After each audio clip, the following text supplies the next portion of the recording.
안녕하세요. 끝내주는 경제 끝내주게 풀어줍니다. 명지대학교 석좌교수 이광재입니다. 오늘도 우리 이정환 슬로우뉴스 대표와 시작해 보도록 하겠습니다. 오늘은 에너지, 이제 겨울도 왔으니까 네. 에너지 문제 얘기를 네. 해보겠는데요. 모두들 에너지 전기가 AI의 살 길이다 네. 라고 하는데 왜 이렇게 에너지가 중요하고 전기가 중요한 거죠?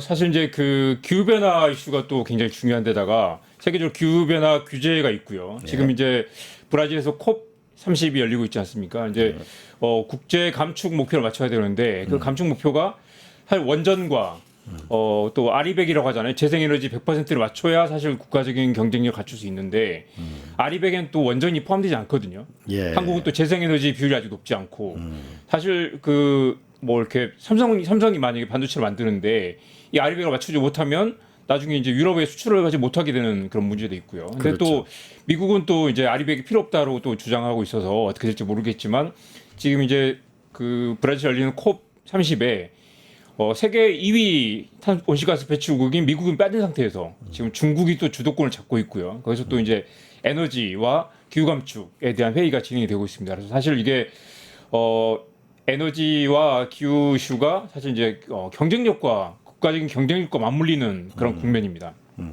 이게 화석 에너지는 줄여야 되겠고 네. 그러나 경제성은 있어야 되겠고 그러다 보니까 원자력이다 SMR이다 원자력 분야 네. 태양광 풍력 수소 암모니아 네. 이 신재생 에너지 네. 이런 부분을 도대체 어떻게 믹스를 해야만 살아남을 수 있을 건가 이 세계적인 흐름은 어떤가요? 세계적인 흐름은 지금 이제 이 아리백을 비롯해서 이제 재생에너지를 어느 정도 맞춰야 되고 지금 또 재생에너지가 제일 문제가 되는 게 또 간헐성 그다음에 이제 뭐 바람이 불지 않거나 저녁에 이제 뭐 태양광이 끊기면 이게 그 계속 지속적인 에너지를 공급할 수 없기 때문에 그 기저 전력으로 이제 LNG라든가 원자력 발전을 이제 그 백업하는 그 고민이 있는데 그래서 결국 이제 말씀하신 것처럼 에너지 믹스가 굉장히 또 중요한 상황이고요. 그래프를 한번 몇 가지 볼까요? 보시면 이제 이게 월요일 날 우리 이제 그 정리된 NDC라고 하잖아요. 국가 감축 목표인데 이게 지금 2018년 지금 이제 파리 협정에서 2018년 기준으로 얼마를 줄일 것인가가 쟁점입니다. 근데 이제 작년 기준으로 12%를 줄였고요.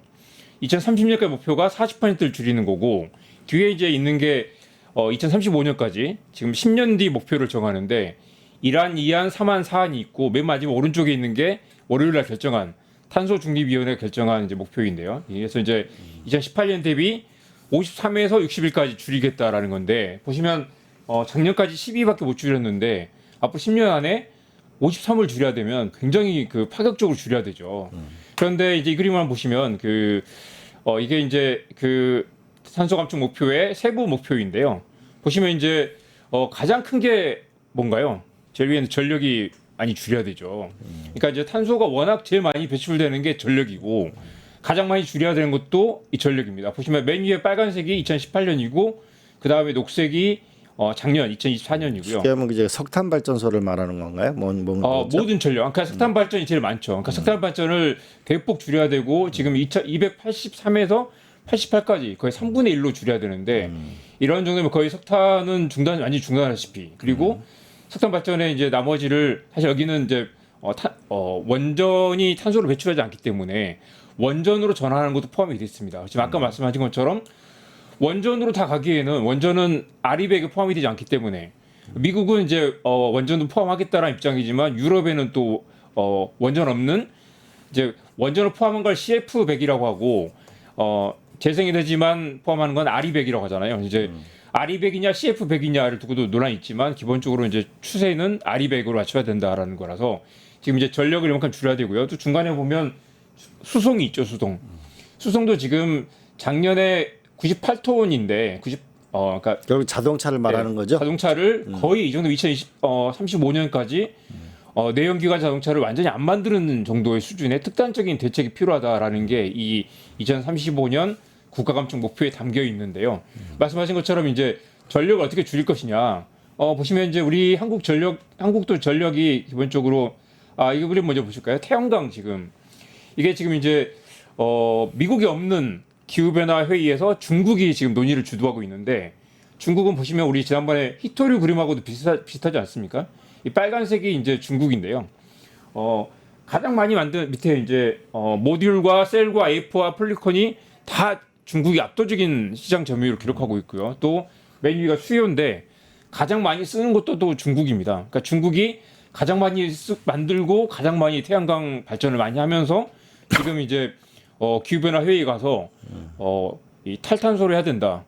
에너지 중립을 해야 된다고 말하면 말할수록 중국의 태양광과 풍력 발전을 많이 팔게 되죠. 신재생 에너지의 압도적 우위를 지금 가지고 있는 게 중국이죠. 그렇습니다. 이 탄소를 제일 많이 배출한 나라면서 가장 빨리 탈탄소를 산업화하고 이걸 열심히 남미나 이 글로벌 사우스라고 하죠. 남반구의 이제 상대적으로 가난한 나라들에게 녹색 성장을 강조하면서 그걸로 또 돈을 버는 그런 상황입니다. 여기에 이제 미국이 빠져 있다는 것도 좀 독특한 부분인데요. 그러니까 여기서 한국은 그럼 뭘 할 것인가? 한국도 사실 지금 재생에너지를 늘리고 있지만 사실 이제 한국도 여전히 그 원자력 발전 비중이 높고요. 아직 재생에너지 발전은 이 그림 한번 보시죠.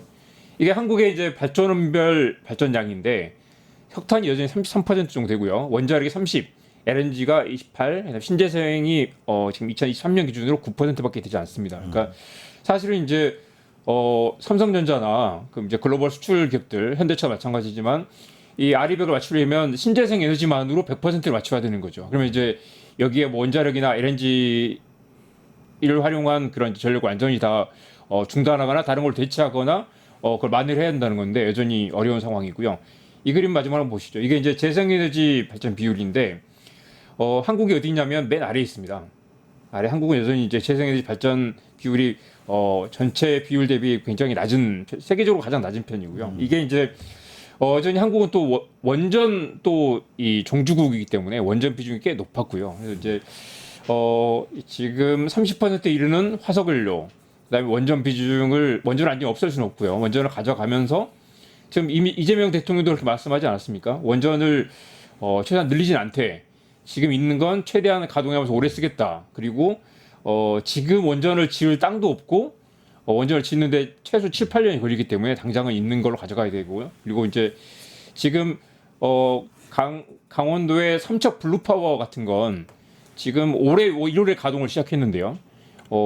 심지어 석탄 발전소를 최근에 가동을 시작해가지고 가동 연한이 꽤 15년 이상 남아 있는데 만든 전기를 다 쓰지도 못하고 있는 상황이죠. 그래서 사실 지금 에너지 정책이라는 게 윤석열 3년 동안 굉장히 후퇴해 있다.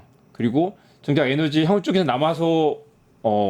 남아 도는데도 쓰지 못하고 있는 상황. 신재생 에너지는 만들었는데 만든 신재생 에너지를 이 서울이나 수도권을 끌어오지 못해서 심지어 그 스톱을 시키는 그런 상황도 벌어지고 있습니다. 이게 에너지 믹스가 어떤 에너지를 우리가 선택하느냐가 이렇게 하나 중요할 거고, 근데 또 하나는 네.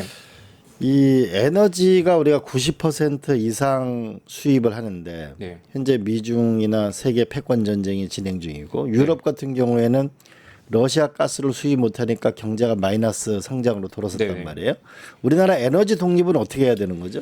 사실은 이제 그 에너지 독립을 하려면 기본적으로는 이제 풍력이나 태양광 같은 이제 천연 재생 에너지, 그러니까 자체적으로 조달할 수 있는 재생 에너지 비율을 충분히 늘리는 게 좋고요. 그리고 이제 지금 기본적으로 그 재생 에너지가 한국에 보급이 잘 안 됐던 건 송전망, 그리고 에너지를 만드는 곳과 에너지 수요하는 곳에 쓰는 곳이 사이 지리적 거리가 멀어져 있는데, 그래서 계속 이제 그 반도체나 첨단 산업들이 에너지가 있는 곳으로 내려가야 된다, 지산지수로 가야 된다라는 얘기도 많이 하고요. 그리고 또 한편은 이제 ESS라고 하죠. 에너지 저장 장치를 좀 개발을 좀 해야 된다. 한국이 잘하는 그런 영역이거든요. 그래서 이제 기본적으로는 탈탄소가 기본이고, 그다음에 전력 믹스, 에너지 믹스를 해야 되고요. 그다음에 수요 관리를 결합한 이 에너지 대전환이 필요하다라는 얘기도 많이 합니다. 그리고 사실 이재명 정부도 그 부분에 고민이 많으실 텐데, 지금 아까 보셨다시피 2035년 NDC를 달성하려면 전력 부분에서 탄소 배출을 크게 줄여야 되기 때문에 지금은 신재생 에너지를 늘리면 신재생 에너지의 그 간헐적인 부분을 보완하는 게 결국 천연가스고 LNG로 그걸 백업을 하거든요. 그러니까 이제 원전은 당장 늘릴 수 없고 가장 쉽게 늘릴 수 있는 게 그나마 LNG이기 때문에 LNG로 백업을 하는데, LNG는 기본적으로 화석연료 기반이라 탄소를 많이 배출하죠. 그렇기 때문에 이제 최근에 그 일부 이제 업계에서 나온 이야기는 2035년 NDC를 하려면 지금이라도 원전을 추가로 건설해야 되는 거 아니냐라는 주장도 나옵니다. 그렇지만 아까 말씀드린 것처럼 뭐 땅도 없고 시간도 없기 때문에 이 전략이 아직 지금 김성환 장관이라든가 이재명 정부가 특별히 또 그 탄소 감축에 열정이 많다고는 하지만 아직 그 전체적인 에너지 플랜의 밑그림이 나오지 않는 그런 상태입니다. 근데 지금 보면은 우리가 이 5년 전에 네. 2020년도에 2030년 목표를 37% 네. 지난해까지 5% 줄였는데 이재명 정부가 53에서 61%를 잠정 목표로 내놓는데 네. 이게 가능할까요? 그러니까 이 그림 다시 한번 보여주시죠. 실제로 지금 지난 6년 동안 감축한 게 이거밖에 안 되는데 지금 앞에 이거밖에 안 되는데 2030년 목표도 굉장히 과도하게 높게 잡았고요. 그다음에 2035년 목표도 이게 지금 시민 환경단체들은 굉장히 너무 낮게 잡았다. 너무 보수적으로 잡았다. 보시면 이제 53과 61인데 지금 그 목표를 범위로 잡아놓은 것도 사실 굉장히 이례적이지만 이 상한과 하한을 잡아놓으면 결국 53으로 맞추려는 거 아니냐. 사실 이제 업계에서는 61 정도 기후단체들 60일 이상이 돼야 된다고 하는데 53에서 60일까지 하겠다는 건 결국 53만 맞춰보자라는 그럼 뭔가 거고요. 신재생 에너지를 뭐 서해안의 해상 풍력을 뭐 수십조 원 정도를 깔든지 네. 아니면은 전력 개통망을 뭐 확실하게 투자하든지 뭔가 국가 단위에 뭔가 확실하게 눈에 보이는 목표가 있어야 될 텐데요. 그렇습니다. 그렇기 때문에 이제 결국 우리는 원전이 꽤 많이 원전 비중이 30% 정도 되기 때문에 지금 독일 같은 경우는 탈원전을 선언한 뒤에 신재생 에너지의 그 백업이 안 돼서 굉장히 어려움을 겪고 있기도 했고요. 그다음에 말씀하신 것처럼 러시아가 천연가스 수출을 갑자기 중단하거나 공급이 불안정해지면서 에너지 가격이 전기 요금이 굉장히 많이 치솟기도 했습니다. 거기에 비하면 한국은 그나마 좀 이렇게 에너지 원전 때문에 기본적인 최소한 안정성은 보장돼 있는데 한국도 이런 이제 정의로운 전환이라고 하죠. 탄소 발전을 줄이면서 석탄 발전을 줄이면서 신재생 에너지로 넘어가는 과도기적인 과정에 원전과 이 에너지 믹스를 잘 조율해서 아리백을 빨리 구현하면서 동시에 이제 신재생 에너지의 그 인프라를 갖추는 게 중요한데 사실 이게 아까 보셨다시피 이미 목표는 과도한 목표, 감당이 어려운 목표가 돼 있고 진행 상황은 굉장히 더딘 상황이고 사실 윤석열 정부 3년 동안 거의 멈춰 있다시피 했기 때문에 이 윤석열 정부 3년 동안 미뤄둔 과제를 이재명 정부가 빠르게 따라잡아야 되고 그런데 문제는 그 과정에서 비용이 들거나 이 산업계에는 전기요금이 치솟거나 아니면 새로운 에너지 투자를 해야 되는 그런 부담이 있는데 그 부담을 줄여주면서 이런 탄소 감축 목표를 달성해야 되는 그런 과제가 있습니다. 참 이게 어려운 문제인데 지금 한전 부채가 200조 원이고 네네. 그 한전도 여력이 별로 없고 네. 그다음에 이걸 탄소 배출을 줄이려면 기업의 부담은 늘어나고 네. 그럼 뭔가 이 문제를 해결하는 길을 찾아야 될 텐데요. 네. 그래서 사실 한국이 아까 중국 보셨다시피 중국은 일찌감치 녹색 산업에 굉장히 투자를 많이 했고요. 그리고 이 중국이 사실 전략적으로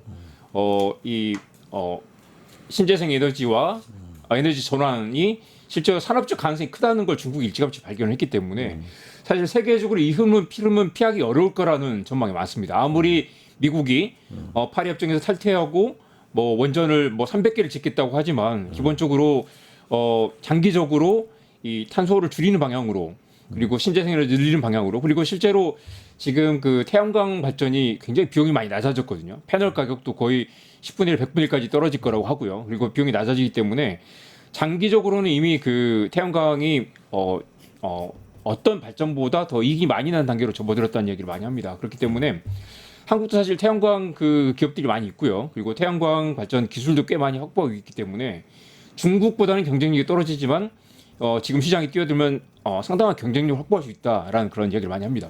예. 정리해 보면 이런 것 같습니다.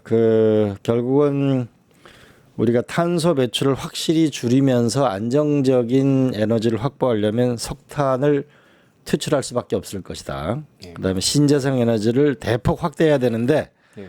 이 분야에 있어서는 우리가 송전망이 부족한 부분을 연결하는 것을 확실히 해서 아리백에 성공하는 길을 가야 된다. 그다음에 이제 기저 에너지 부분에 대해서는 네.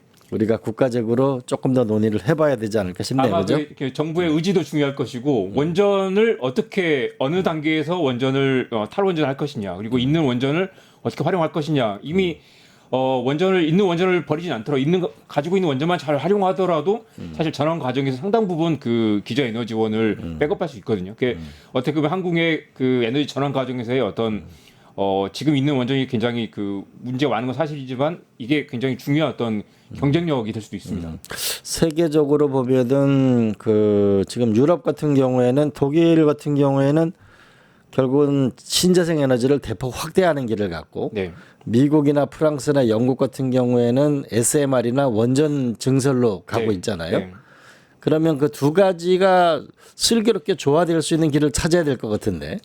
그게 아마 이제 정책적 판단, 아까 프랑스와 독일의 길이 달랐던 것처럼, 근데 이제 사실 원전이 어떻게 보면 그 탄소를 줄이면서도 굉장히 그 기저 에너지를 확보하는 효율적인 수단으로 알려졌지만 우리 다들 고민하고 있는 게 원전을 늘리자는 이야기를 쉽게 하지 못하는 게 당장 비용이 줄어드는 것 같지만 장기적으로 미래 세대에 큰 부담을 주기 때문에 이미 그 많은 부분에서 정리된 거는 기본적인 이제 그런 그 신재생 에너지가 장기적으로도 훨씬 더 비용 대비 효율적인 수단이 된다. 물론 이제 거기에 기저 에너지를 확보하는 문제가 남아 있는데 그런 부분은 이제 아마 ESS라든가 에너지 저장 장치라든가 다른 기술적인 부분들이 많이 개발이 돼 있고요.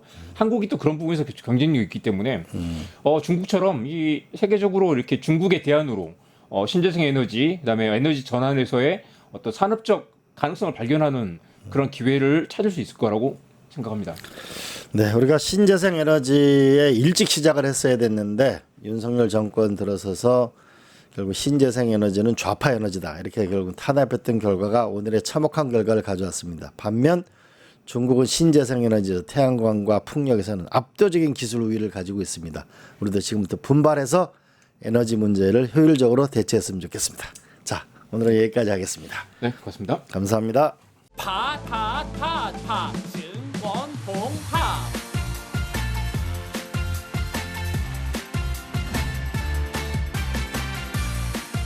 이제 저녁 8시 30분 퇴근 후 퀴즈 한판